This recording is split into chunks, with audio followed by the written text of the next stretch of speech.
দিয়াটা দেখানো হয়। নমস্কার, আমি শম্পা। আমি এখন হায়দ্রাবাদে এসেছি দিল্লি থেকে। এখানে এক মাসির বাড়ি আমার সামনেই। আমরা একটু হোটেলেই উঠিয়েছি। আর এটা ওয়ো হোটেল, টাউন কাশা, হায়দ্রাবাদের সিটির ওপর। খুব সুন্দর, খুবই সুন্দর হোটেলটা।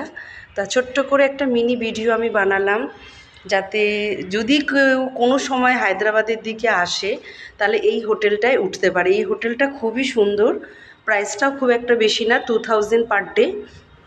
এটা সামনের শহরটা, খাবার দাবার সব কিছুই পাওয়া যায়।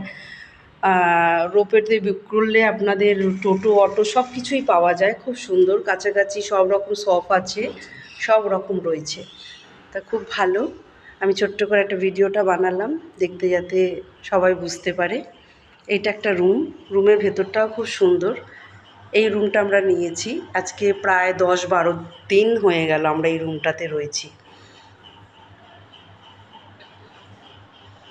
তা এত বেরোনো হচ্ছে এদিক ওদিক করে একটু কাজের জন্য, আমরা কোনো একটা ভিডিও বানাতেই পারছি না। তা আজকে মনে হলো একটুখানি ভিডিওটা বানাই, যে কীরকম রুম, কীরকম কোথায় রয়েছি। হ্যাঁ, ফ্যামিলির লোক, বাবা মা হয়তো দেখলে একটু খুশি হবে যে এত সুন্দর রুমটাতে। খুব সুন্দর রুমটা, টিভি, এসি, গিজার সব কিছুই রয়েছে। একটা আলমারি রয়েছে, আলমারিটার মধ্যে অনেক জামা কাপড়ও রাখা যাবে। পরিষ্কার, একদম নিট অ্যান্ড ক্লিন, খুব সুন্দর, পরিষ্কার পরিচ্ছন্ন বলেই যেন বেশি ভালো লাগছে। এর থেকে সস্তার মধ্যেও রয়েছে, কিন্তু সেগুলো অতটা থাকার মতন না, সবাই পারে না সেরম জায়গায় পরিবেশগুলোতে থাকতে। তা আমরা এর জন্য এইটাকেই চুজ করেছি। রুমটাতে সব রকম লাইটিংয়ের ব্যবস্থা কি সুন্দর, সব রকমভাবে রয়েছে, সাজানো গোছানো, টিপটপ, ফ্রেশ, পরিষ্কার। টেবিলটা বড্ড ছোট্ট, খাওয়ার টেবিল, এক এক করে খেতে হচ্ছে। আর এটা হচ্ছে বাথরুম, বাথরুমের আয়না টায়না, গিজার সব কিছু লাগানো আছে।